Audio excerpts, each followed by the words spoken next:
अस्सलाम वालेकुम dear viewers and friends. आज की वीडियो मैं लेके आया हूं एक बहुत ही इंपॉर्टेंट टॉपिक पे। और वो टॉपिक हमेशा की तरह जैसे कि मैं औरंगजेब सोहरवर्दी माइंड ग्रूमर्स के प्लेटफॉर्म पे आपके सामने पेश करता हूं, बहुत ही इंपॉर्टेंट है। और वो है कि मॉडर्न जमाने में, मौजूदा जमाने में, आने वाले जमाने में किस तरह के स्किल्स चाहिए अच्छा कैरियर बिल्ड करने के लिए। तो पहली चीज इसमें यह समझने की है कि ये नॉलेज, स्किल्स और एटीट्यूड KSA का एक इंटीग्रेटेड मिक्सचर है, एक पैकेज है जो कि किसी भी इंडिविजुअल को प्रेजेंट करना होता है अपने प्रोफेशनल लाइफ में। तो ये कोई एक एरिया नहीं है जिसमें एक्सपर्टीज की जरूरत है, इट्स ए कॉम्बिनेशन। और नॉलेज, स्किल्स और एटीट्यूड को अप्रोप्रिएटली अपने ऑर्गेनाइजेशनल ऑब्जेक्टिव्स के हसूल के लिए यूज करने का नाम है कॉम्पिटेंस। दूसरी चीज जो समझने की है वो ये कि हार्ड स्किल्स जो कि अपने एरिया ऑफ स्पेशलाइजेशन से रिलेटेड हैं, उनका होना तो इंतहाई अहम है, इंतहाई जरूरी है। तब जाके आप किसी फील्ड में, किसी एरिया में कामयाब हो सकते हैं, कैरियर बना सकते हैं।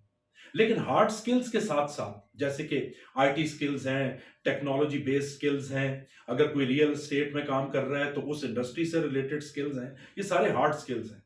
लेकिन इसके साथ साथ सॉफ्ट स्किल्स ने अपनी अहमियत को बहुत ज्यादा उजागर किया है, खास तौर पे मौजूदा वक्त जिसको वूका एज कह रहे हैं। VUCA, volatile, uncertain, complex and ambiguous VUCA world, यानी जहां पे बहुत ज्यादा तेजी से चेंजेस आ रही हैं, मार्केट सिचुएशंस चेंज हो रही हैं, टेक्नोलॉजी चेंज हो रही है, कस्टमर की परचेज डिसीजंस पे बहुत ज्यादा इफेक्ट पड़ रहा है, ग्लोबल चेंजेस आ रही हैं, रीजनल चेंजेस आ रही हैं। लिहाजा ये वक्त के साथ साथ चेंज तो होती रहती हैं, लेकिन मैंने सोचा कि आज के इस सेशन के लिए इंपॉर्टेंट 5 स्किल्स आपके साथ शेयर की जाएं कि जिसके बगैर अच्छे कैरियर का सवाल ही पैदा नहीं होता।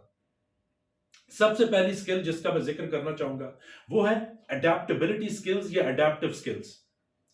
जैसा कि कोरोना रिजीम ने भी हमें बताया कि किस तरीके से सारी दुनिया के सिस्टम्स, प्रोसीजर्स चेंज हुए, मार्केट डायनामिक्स चेंज हुए, बिजनेस सिचुएशंस चेंज हुई।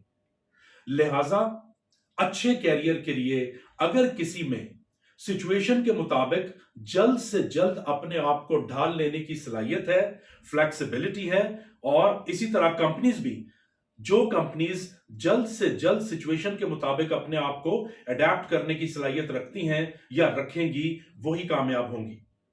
तो किसी भी इंडिविजुअल में टॉप मोस्ट स्किल जो है वो अडेप्टिव स्किल है, यानी कंपनी के एनवायरनमेंट या मार्केट की सिचुएशन या ग्लोबल एनवायरनमेंट में जल्द से जल्द अपने आप को ढाल के अच्छा परफॉर्म करने की स्किल्स।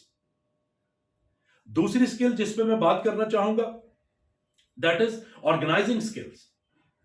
खास तौर पे बहुत ज्यादा मार्केट सिचुएशन भी, प्रोडक्ट के डायनामिक्स भी, कस्टमर के डायनामिक्स भी बहुत तेजी से चेंज होते हैं, रिक्वायरमेंट्स चेंज होती हैं। लिहाजा ऐसे में आप किसी भी फील्ड में काम कर रहे हो, अपने रिसोर्सेस को, अपनी कैपेबिलिटीज को ऑर्गेनाइज करना और कॉस्ट इफेक्टिवली अपने ऑब्जेक्टिव्स को पूरा करना इज वेरी इंपॉर्टेंट।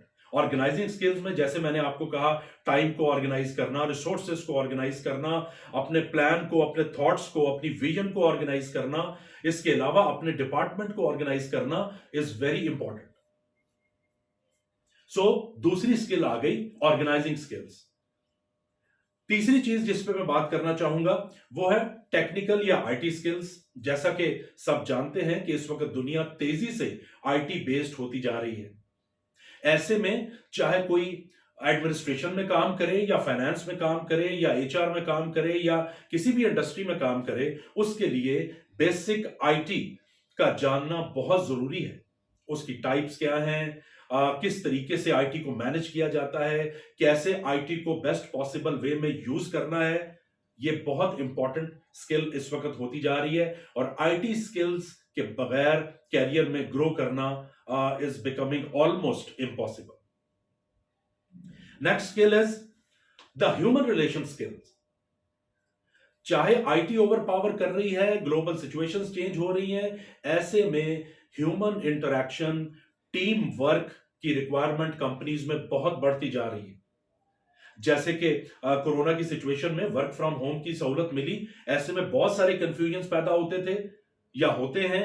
लिहाजा आपस में मैनेजर्स का, सुपरवाइजर्स का, टीम्स का personal interaction is very important. और अगर उसमें ह्यूमन रिलेशन स्किल्स की कमी हो, मैन टू मैन डीलिंग में कोई कुताही हो, या लोगों के साथ काम करने में दुश्वारी पेश आए, या मुख्तलिफ ह्यूमन रिलेशंस के क्राइसिस सिचुएशंस को टैकल करना ना आता हो, तो भी कैरियर में आगे बढ़ना और हाई पोजीशंस पे जाना बहुत मुश्किल, बल्कि कई सिचुएशंस में तो नामुमकिन है।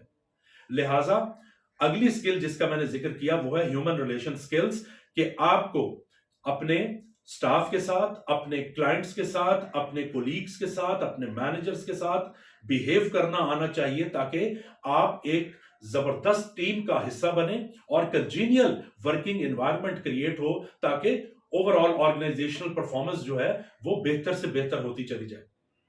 अब ये तो जिक्र था स्किल्स का, लेकिन एंड पे आखिर में जो मैं बात करना चाहूंगा और जिसका पाकिस्तान मार्केट में भी बहुत इशू है और रीजनल मार्केट में भी बहुत बड़ी रिक्वायरमेंट है, and that is credibility. Credibility of the individual employ, credibility as a professional, credibility as a human is becoming very important. तो जिस भी शख्सियत में, जिस भी फर्द में क्रेडिबिलिटी के इशू हैं, कंपनीज के लिए भी वो नाकाबिले कबूल है। क्रेडिबिलिटी में दयानतदारी, वक्त पे अपनी कमिटमेंट्स को पूरा करना, जो टास्क दिया जाए उसको उसके पैरामीटर्स में क्लियर कट सिचुएशन पेश करते हुए कंप्लीट करना, ऑथेंटिक होना, ये सारी चीजें क्रेडिबिलिटी में आ जाती हैं, जिससे ट्रस्ट बिल्ड होता है। जो एम्प्लॉयज अपना ट्रस्ट बिल्ड नहीं कर पाते या जिनमें ये क्रेडिबिलिटी की कैरेक्टर ट्रेट नहीं है, उनके लिए भी career progression is very very difficult and sometimes not possible. So ये कुछ जिक्र था मौजूदा जमाने में और आने वाले जमाने में कौन सी ऐसी स्किल्स होनी चाहिए जिससे कामयाब कैरियर बनाया जा सकता है। अगली वीडियो में हम किसी और इंपॉर्टेंट टॉपिक पे आपसे गुफ्तगू करेंगे। बहुत शुक्रिया। अल्लाह हाफिज।